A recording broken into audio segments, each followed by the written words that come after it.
ఒకరోజు ఒక తండ్రి తన బిడ్డనట చెప్పుల షాప్ తీసుకుని వెళ్ళాడు. ఇది ఆత్మీయ చెప్పుల షాప్. ఇది తీసుకువెళ్ళిన తర్వాత ఆ చెప్పులు ఓనర్ అడుగుతున్నాడట, నా కొడుకు సరిపోయే జత ఇవ్వండి.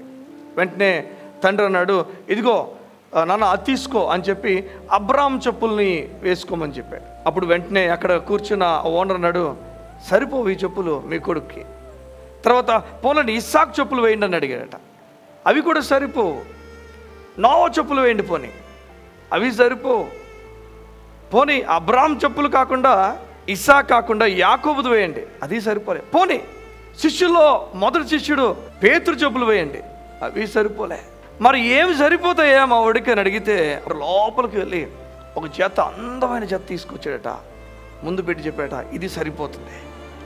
వెంటనే అది వేసుకున్న తర్వాత కొడుకున్నట, నాన్న ఎగ్జాక్ట్గా ఉంది నాన్న, నాకు కావాల్సినట్టు అని చెప్పాడట. వెంటనే ఇది ఎవరు చెప్పులు అని అడిగాడట. ఆ ఓనర్ చెప్పాడట, ఇవి యేసు ప్రభు చెప్పులు అయి ఉన్నాయి. మన జీవితంలో మనం దేంట్లో ఫిట్ అవుతాం కరెక్ట్ ఎగ్జాక్ట్గా అంటే యేసు రూపంలో మాత్రం ఫిట్ అవుతాం. మరి ఏ రూపాన్ని మనం ట్రై చేసినా ఫెయిల్ అయిపోతామేమో, కానీ యేసయ్య రూపాన్ని ఎప్పుడు కూడా మన మనసులో పెట్టుకో.